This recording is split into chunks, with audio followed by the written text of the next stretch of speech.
Hi, everyone. Welcome back to God's Whispers, a place where we take the time to pause and reflect on the Word of the Lord.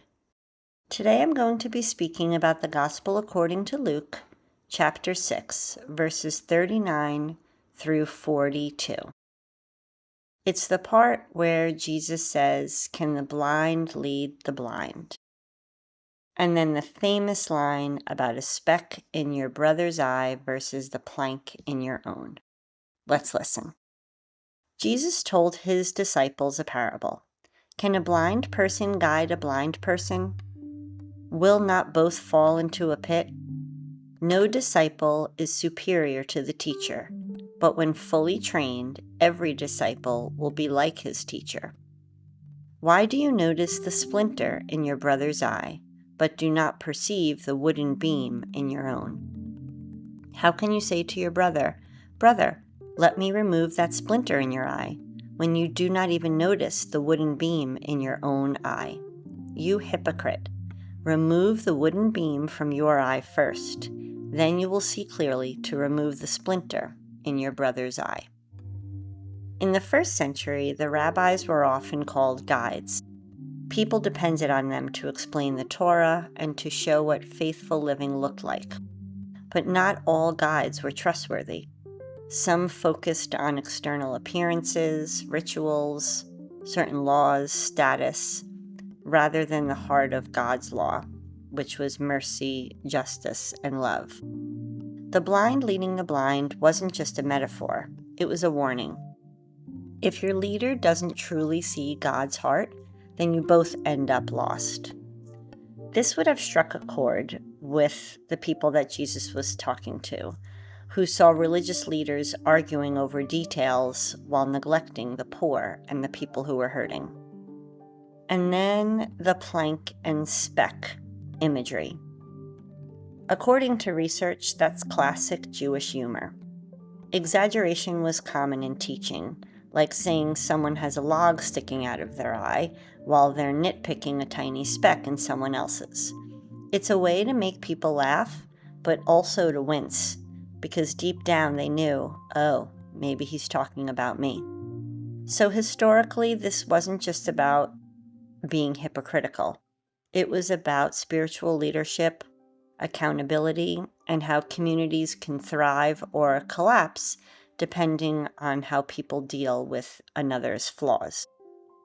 So today, we don't have Pharisees in our neighborhood, but we do have influencers, politicians, social media that tries to shape the way that we think. So the blind guide warning is still relevant. Who we follow matters. That hits home because we live in a culture that social media makes it so easy to highlight other people's mistakes, to post about their specks while ignoring the planks maybe in their own eye. Even TV episodes and shows have things that might be blindly leading us to think it's okay to behave in a certain way. Maybe there are moments where you might criticize a coworker or a friend who's made a bad choice while ignoring the own way that you may have dropped the ball yourself. Jesus isn't saying that we can never point out something wrong. He's saying start with yourself. Do the hard work of self-reflection, confession, and then growth.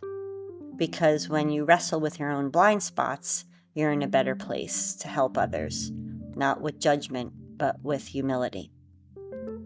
So instead of grumbling about a coworker, maybe ask, where have I missed details on something too? Or before calling out a child or a sibling or a partner, ask yourself, am I modeling the patience that I expect from them? And in terms of social media, before really quickly typing a comment, think, am I reacting out of pride or compassion? And then finally, in our faith, where am I still learning to live what I believe? So there's a lot of critical thinking and self-reflection, I think, with this passage. Some journal prompts would be, who am I following as a guide? And are they helping me to see God more clearly? And what quote unquote plank do I have in my life that I might be ignoring right now? And where am I tempted to point fingers instead of practicing humility?